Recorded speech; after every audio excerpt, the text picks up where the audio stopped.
morning, everyone.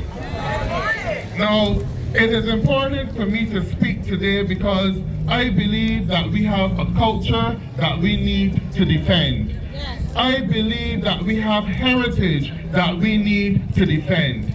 And for me, this march is important because it sends a signal that we are not happy with what is going on. We are not happy that you are taking away the land of the people of Barbados without any dialogue, without any discourse, and you are just giving it away.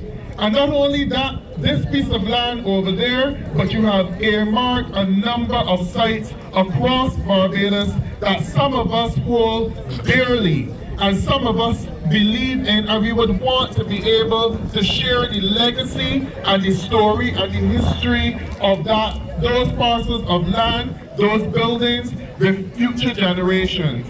And for me, this is particularly troubling because I live in St. John, and yes, Bath Beach is one of the best beaches in Barbados once there's no sargassum there. But you know, that beach over there is my adopted second beach, Browns Beach.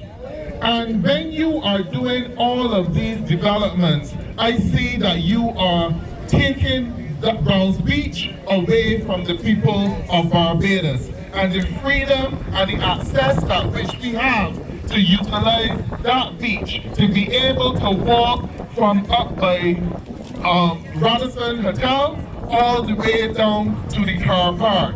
All of those things one of these days can be taken away from us. When I was a cadet, I remember and I was proud to go to training at St. Anne's Fort. And after leaving training at St. Anne's Fort, go to Browns Beach for a sea bath, then walk down Bay Street and to town to get back home. And I understand that St. Anne's Fort is also on the chopping block with this government. You mean that we do not have anything that we can hold on to? We don't have any heritage? We don't have any culture? This entire area is part of the UNESCO World Heritage, the historic Bridgetown and its garrison. If you look at some of the buildings around this area, you will see the National Trust emblem on those buildings.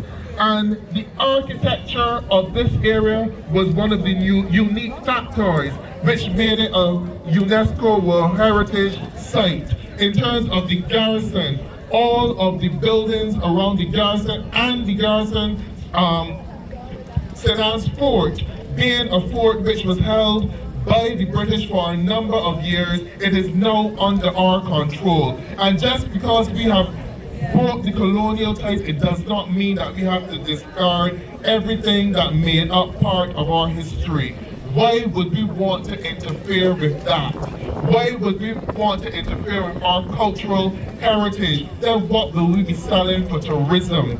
And what legacy will we be passing on to our children? What sort of future will our children have?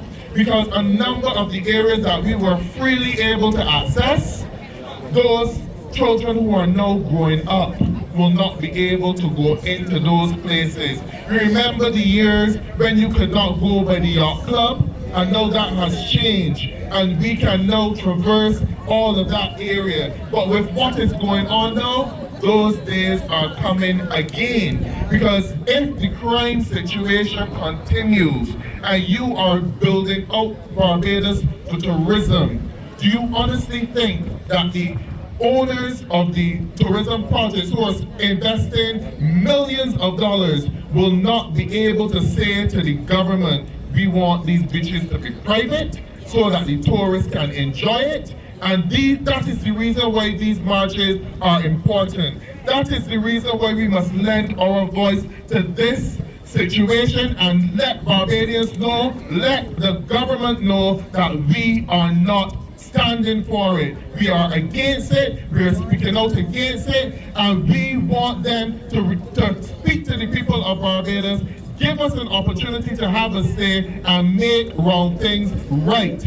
Because they have gone far beyond their duty. So I commend all of you for coming. and I support this march. Please subscribe and click notification bell.